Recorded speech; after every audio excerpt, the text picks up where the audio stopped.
France has universal healthcare coverage, guaranteeing healthcare to every resident, regardless of income. But what exactly does that mean? Is it healthcare you actually want to use? How long are the wait times? We're going to talk about all of that in this video, plus the surprising cost of having a chronic illness in France, as Jason does. Hi, it's Raina. And Jason. We're back at Bound. So we've been in the French healthcare system now for almost 2 years. I am a type 1 diabetic since I was a child. We have a child of our own. We oddly like going to the dentist, and we all do wear glasses. So we've interacted with the French healthcare system quite a bit in those 2 years. Yeah. And we are Americans who, while living in the US, experienced having no insurance, public insurance, and a wide variety of private insurance plans. Yeah. So we're going to start by just giving you sort of a 10,000-foot overview of how the system works. As I mentioned to start, France has universal healthcare coverage called Protection Universelle Maladie, meaning residents have a right to healthcare regardless of income. You are eligible to register for healthcare coverage as a resident after 3 months of living continuously in France. Once you've registered for coverage in the national system, you're issued a card called a carte vitale. You can think of this as very similar to an insurance card in the US, except for it's a pretty green color. It's a great little card, yeah.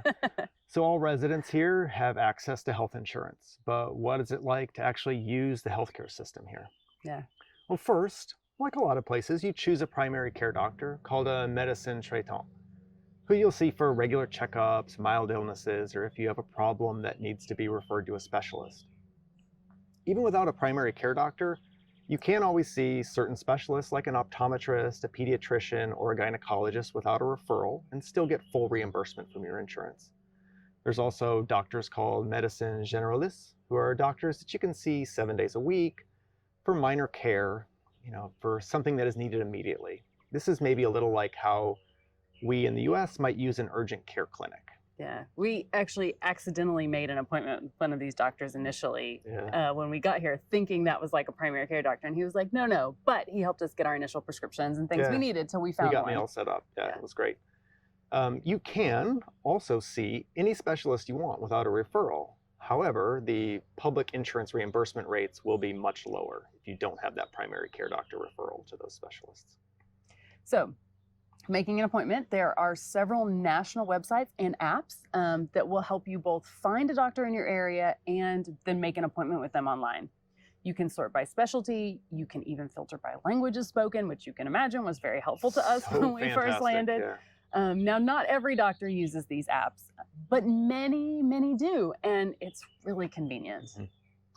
Yeah, seeing the doctor is pretty similar to the US, except that we found there's often, if any, administrative or assisting staff in the US. Yeah. Meaning you walk in, you sit down in the waiting room, you say, bonjour, to everyone else waiting. That's a rule, you have to do it. Yeah. But then you just wait for the doctor to call you. There's no signing in. There's usually no paperwork because luckily it's all already included in your chart in your medical system. Awesome. It is. Yeah. So it sounds simple, but it felt really weird the first time I took Juliana to the doctor because you just show up. And unlike in the US, usually like no one greets you. And if there are no other patients in the waiting room and the doctor's in the office with another patient, like you just sit there in this empty room wondering, am I in the right place? Do they know I'm here? Is the doctor even here? I mean, we're used to that now, but the first time it just felt so different. It was really strange. I like the place like our dentist. He has a little doorbell on his office that you ring before you sit down and makes me feel better. Like, okay, I've done something to officially announce that I'm here. It is a little comforting to ring the bell when you come in. I don't know why. Yeah. Old habits. Right. Then when you're called in, you go right to see the doctor. At least that's been our experience so far. And it's very different than in the US, where almost always a nurse or a medical assistant will first take you back from the waiting room. They'll ask you a series of questions, take your vital signs, do some measurements. Then they'll take you, drop you off in a brand new room where you wait there again until you finally see the doctor. Yeah. Here in France, it's usually just the doctor who does everything. Personally, as a patient, I like this a lot. I felt I've got a lot more time for a conversation with my personal doctor. And however, has been very strange when it's time to pay, because they often do everything. So instead of sending you out to another room to check out with someone else, make payment, arrange your next appointment, the doctor just breaks out a credit card machine at the end of the visit. It's like you're at a restaurant or something. It's Yeah. bizarre. Time to pay your bill. It's perfectly fine. But Right. It just feels very different Yeah. than what we're used to. Like Strange. I felt many more layers of administration in the US between me and my physician and our time together. Yeah. So- And I think we realize this might be different in a big city or big medical practices, but so far, this has just been the norm for us here in the countryside. So, two questions that we get most often are how hard is it to find a doctor and what are the wait times like? So, we have heard from a lot of French people that there is a real problem with medical deserts in France and a lack of doctors, particularly in the countryside like where we live. So, we completely respect that opinion because we only have our own experience to compare to. But surprisingly, at least for us, it has actually felt easier to find and schedule doctor visits here in France than it did in the US. Yeah, and for us, this seems especially crazy considering that for many years, we lived just a few blocks away from the Texas Medical Center in Houston in the US. And the Texas Medical Center is one of the most widely renowned and largest medical centers in the world. And we did get absolutely wonderful care there. Oh yeah. Excellent It's doctors. a great place. But we went through so many different primary care doctors and specialists over the years. It felt crazy. Yeah. I mean, some retire, like quit medicine for their mental health. Some retired. But most often what would happen is either they would change insurance networks or we would, because the insurance from his job would change. And then we couldn't see them anymore. So every time, the process of finding a new doctor who was both accepting new patients and on our insurance plan, and then getting a new patient appointment, like that whole process took months every time, which I know there's a shortage of primary care physicians in the US also, which may also be the case here in France. But interestingly, we saw, according to the Organization for Economic Cooperation and Development, France actually has 20% more doctors per person than the United States does. Yeah, this stat surprised us when we saw it, but it certainly aligns with our experience here. And we know that this is just a general statistic, and it does not mean that the doctors here in France are concentrated evenly across the country and that everyone can find one. We do understand that there are a lot of areas where this can be a real difficulty for the French people here. Yeah. And we do feel lucky that this just has not been a problem for us here. Yeah. Next up, wait times. Wait times. Got to see them when you got to see them. Right. And, we certainly can't speak for all of France. We're just two people. But we found that wait times here are similar to what we've experienced in the US. Yep. It took us about a month to set up our new patient appointments with our family practice doctor, and around 3 or so to see my diabetes specialist as a new patient. As continuing patients now, we can usually schedule an appointment within 2 weeks to see our primary care doctor for a non-urgent appointment. And it's nice because we know that he does have extra availability set aside for sick or urgent conditions if we need to get in. Yeah. And these time periods, these wait times, these felt very similar, and I think even better than the wait times in the US. It was often a very long wait to see some of these doctors. Yeah. And we understand that here in France, wait times for certain specialties, like particularly dermatologists maybe, they can be very long. However, everyone we know here personally who has needed to see a specialist, and needed to see them urgently has been able to do so in a timely manner and received excellent care. Yeah. And in addition to seeing these doctors, we've also used dentists and urgent care and pharmacies and labs and optometrists, all since All we've the tried. things. We're trying to check them all off. Yeah. And we can say that our encounters with all of these have really been efficient, helpful, and fairly simple. Yeah. So maybe this all sounds great, but the question still remains, what does it cost? Yeah. So healthcare in France is financed through two methods. The first is through tax contributions called social charges, which are calculated depending on your financial situation, very similar to Social Security or Medicaid taxes in the US. So social charge taxes in France are, on average, around 22% for the average worker. But that number includes a wide range of benefits like disability, retirement, family leave, and healthcare. So it's a lot more like what we would think of as a full corporate benefits package in the US. The healthcare specific taxes within those social charges range from about 7 to 13% depending on your income level. So if you download our Move to France resource list from the description below, you will find a link to a government website that Jason discovered this week, which will actually allow you to calculate the social charges that you would pay if you were working in France. The second way that healthcare is financed is through published flat rates that everyone pays at the point of service or care, regardless of your insurance. Insurance. That's not how you say it. Yeah. This is probably one of the biggest differences that we deeply appreciate for how the French system works, because everyone is paying the same price, which is public knowledge. It's incredible. I think French people don't realize how different that is than in the US. Yeah. And, you know, when going to a doctor or a lab or an urgent care facility in the US, maybe it felt like going into an expensive restaurant where there were no prices anywhere, not on the wall, not on the menu, not at the door, nowhere. You have to order something, and after you get home, whether you got a good meal or not, you're going to get a bill. And that's when you finally see, what did I pay for this thing? Yeah. No one would go to a restaurant like that, people. Yeah. It's not unusual to have a medical interaction in the US where neither you or your doctor have any idea what it's going to cost. We experience that forever, and it's bizarre. Yeah. From trivial things to a Band-Aid to major items like a surgery. Yeah. Often nobody has any idea what this is going to cost in the end. Yeah. I remember a good example of this is a time I had to call an ambulance for an emergency for Jason, and months later, we got a bill that we owed $2,800 because this particular ambulance was not included in our insurance network. I couldn't even believe it, because I don't know about where you are, but like when I call the US emergency number, I have no control over like where an ambulance comes from. And I mean, frankly, in that moment, I didn't even care. I just need emergency medical help. Of course, yeah. But it is such a relief, like not knowing how much something's going to cost and if it's going to be covered. It's just not an issue here because there are published rates for everything. Medications, procedures, and things like ambulance rides.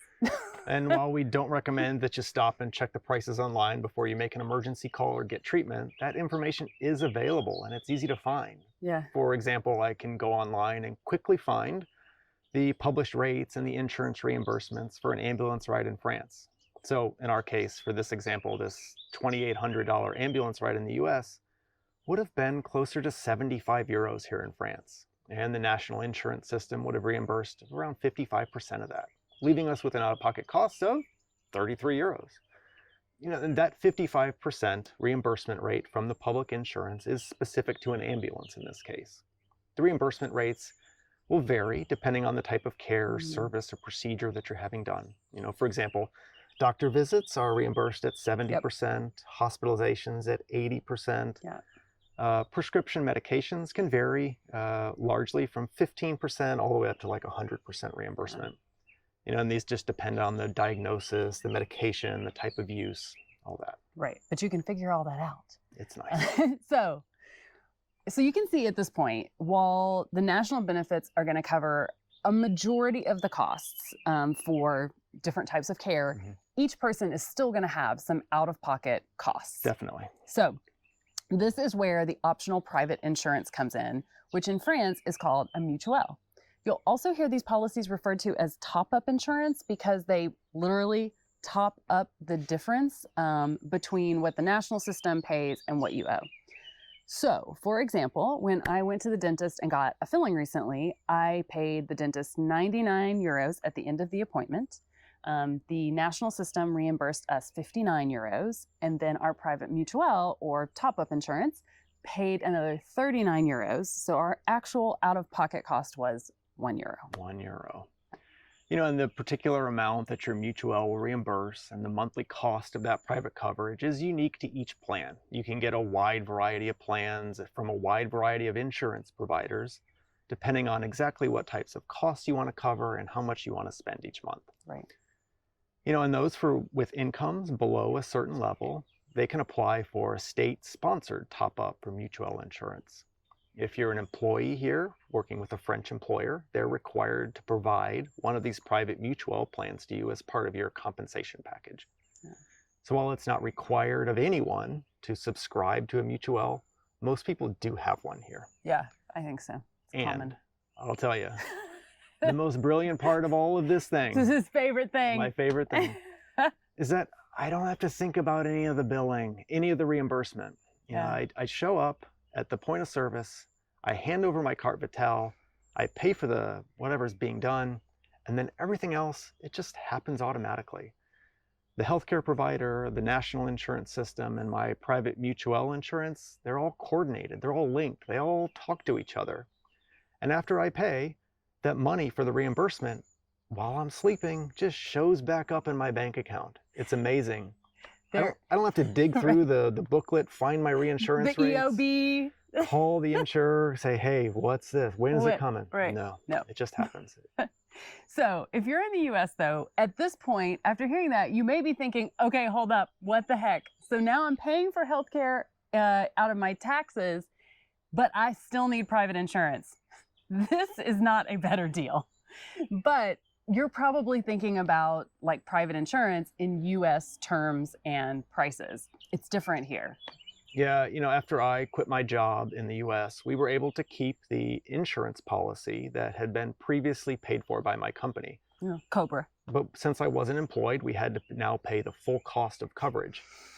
Shockingly, although I knew it was going to be expensive, it was $2,200, $2,200 a month to continue this coverage. And this was after I actually pulled out and removed the vision insurance, the eye coverage, because it was just too expensive at the time. We were like, Juliana, do not break your glasses. Yeah, set them down carefully. Yeah. So for our US audience, you're probably still expecting something crazy for this private mutual insurance cost. We were. We definitely were when we went into the office to sign up. So just to kind of give you a little context about what our mutual includes before we tell you the price, it includes orthodontics. Yes, I said orthodontics, the thing every parent lives in fear of in the US. Vision care, dentistry, and it will pay higher hospital reimbursement rates to cover the total if we choose to go to a private hospital, which I want to note here, like, it's not like there's some great divide between the public and private hospitals, but since we live in an area that has less of both, we wanted to make sure if we needed someplace that we kept all of our options available. So we opted for that upgrade. But including all that, the grand total per month that we pay for our mutual is, thermal please, 102 euros. Yeah, 102 euros, not bad. Now, there is an exception to the costs and the reimbursements that we've been talking about. We mentioned back at the beginning of the video that we were kind of shocked at the cost of managing my diabetes. And I'm guessing probably all of you in the US again are saying, okay, here it is, here it comes. I think we all know that chronic illnesses and all of the ongoing treatments, medications, procedures will usually drain your bank account in the US. It's costly. However, here in France, certain conditions that are designated as les affections de longue durée, or ALD, they're all covered at 100% forever by the public insurance system. It was a good surprise. There's usually not good surprises in insurance reimbursement. Yeah. So for me, as a type 1 diabetic for really all of my life, any medical costs associated with treating my diabetes here are reimbursed 100% by the primary health insurance. So my insulin pumps, my glucose monitors, my insulin, my emergency medication, my test strips, I'm running out of fingers, but my doctor visits, my hospitalizations, anything due to my diabetes, that's all covered at 100%. And it's different for medical items that are not related to diabetes. I pay the regular full amounts for those. But if it's diabetes related, 100%. And it's amazing. I never have to lose sleep over paying for things that I literally need to avoid dying next week. This Yeah. is a big deal. A big deal, yeah. There are many other conditions that fall into this ALD category. Parkinson's, Crohn's disease, Alzheimer's, some cancers, cystic fibrosis, to name a few. So if you do have a chronic condition, you can look online for the full list. Just Google France ALD. You'll find a list somewhere. And overall, the relief that I feel covered by this structure is kind of indescribable. The weight off my shoulders, Mhm. treating my diabetes cost effectively was always a huge weight in the US. It didn't matter what insurance I was on at the time or how much we were making. It doesn't benefit anyone, in my opinion, for diabetics to not be able to afford their insulin at the end of the month. Yeah, this is incredible. It feels like society saying when you have a long-term chronic illness, acknowledging like there's higher costs involved in that, and it's usually no one's fault. And that is going to be part of your care. Yeah. So France has one of the most comprehensive healthcare systems in the world, covering everyone regardless of income level, including retirees, newcomers awaiting residence permits. Access is easy. Care is very good that we've experienced. And while this is not free, it's much more cost effective than we experienced in the US. Yeah. So we feel super grateful to be a part of the system. And now you understand another reason that we love paying our French taxes. Raina loves paying her taxes. Yeah. I do. Just happy they let me stay. So for any of you that are actually thinking about moving to France and you want more specifics on like how you individually transition into the French system and how that all works, the nitty gritty, we are going to make a video on that. We'll have that coming, and once it's ready, we'll link it in the description below. But in the meantime, thanks for watching. And we'll see you soon. A bientôt.